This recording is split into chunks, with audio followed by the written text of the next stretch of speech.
Proudly brought to you by Total Quartz Lubricants.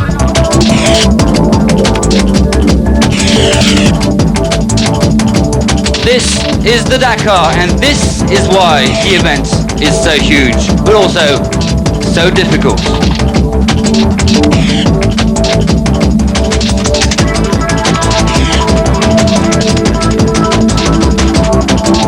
Jutta Kleinschmidt, winner back in 2001. And it wasn't a surprise if many witnessed their first desert nightmares. Stéphane Pété-Ancel, the 8-time Dakar winner, 6 times on a bike, and for the last 2 years in a car.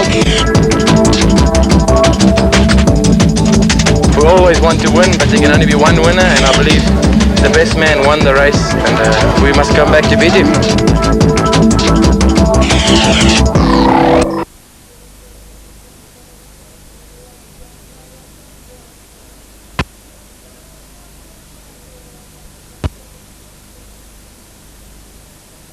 Stage 5 of the 2007 Euromillions Dakar. Isidé Estreve had a good final day in Morocco, keeping the bike race tight. Not bump drafting, this is the spirit of the Dakar. Robbie Gordon aiding a fellow competitor. 5-time winner in the last 7 years, Vladimir Chagin strikes trouble.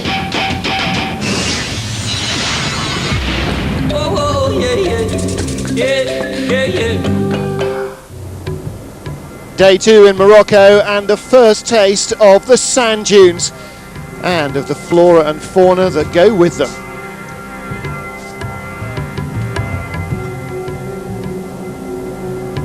Stage 4 from Erachidia to Ouarzazate. Before the competitors managed to get to the dunes though, there was a lot of tricky navigation. A bit too much for many, lost in the pampas. Probably the only way of describing this is a nightmare.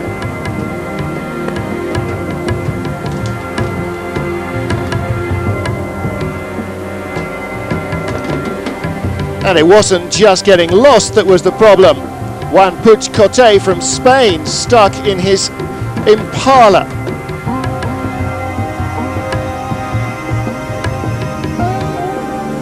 These are hardly dunes. If he's getting stuck on these, he's going to be in big trouble in Mauritania.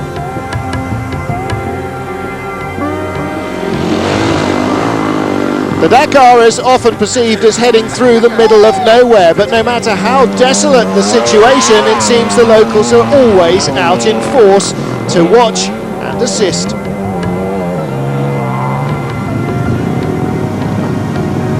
Bike riders particularly find the locals all too willing to aid them.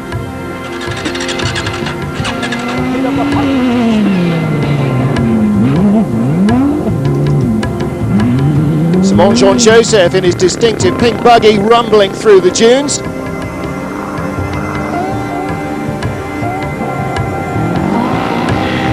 And then finally into some proper sand dunes. And for the privateers, the dramas continue.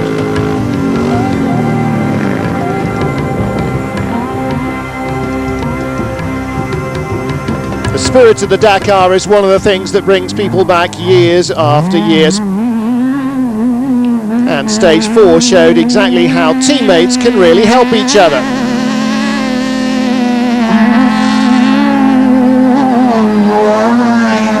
Portuguese Miguel Barbosa's prototype Nissan got heavily wedged in the sand. Time to get out the shovels. Massive problem with the wheels, we can't get it out by ourselves, he said. We're going to have to wait for somebody to help us. Não me apercebi e ficamos aqui bloqueados. Vamos ver agora quanto tempo é que demoramos a tirar daqui o carro. So as they continue what seems like a fruitless task, looking for help. Is that the cavalry on the horizon? No, it's his own teammate, touring car ace Ivan Muller, being co-driven by René Metsch, a multiple winner of the event and a man who knows more than most what the Dakar spirit is all about and how to help. Nobody stopped to help them, said Ivan, so I've got to pull them out. Not a problem he often has in touring car racing. Je fais du dépannage, vous voyez. I had to help them out, they're my teammates. And of course the Dassault team celebrating its 25th consecutive Dakar entry with these cars. Hallelujah! Vous ne respectez pas le matériel. Well, Muller finished the stage an hour and 36 minutes behind winner Jean-Louis Schlesser. 3 minutes later, Miguel Barbosa got to the line, and Benoit Rousselot had to change punches. How long did we take? 9 hours and 23 minutes. We drove a long time, got to the finish line, then I lost my concentration. Right afterwards, I destroyed 2 tyres. Philippe Gache had even more drama. 3 wheels on his wagon. He obviously decided it was quicker to drive out of the stage on 3 than to try and change it inside. Yesterday the riders had their own separate bivouac. It was a marathon stage, no service trucks. They had to work on the bikes themselves with whatever spares they carried. Lord help you if you got a puncture, because there were not even any spare tyres. So everybody had a little bag with a pack meal. Some oriental shoes. Some socks and a towel. Everything what I need. Obviously he didn't have any flat tyres.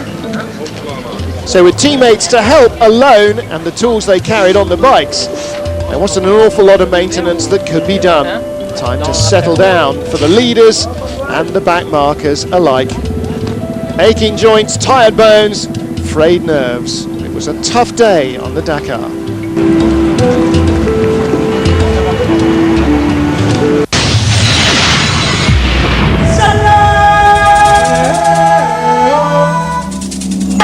The final day in Morocco sees the crews descend from the Atlas Mountains towards the coast, and it's a long day. A 352-kilometre stage, then almost 300 kilometres to the bivouac. By tonight, they'll have covered over 3,000 kilometres of the course.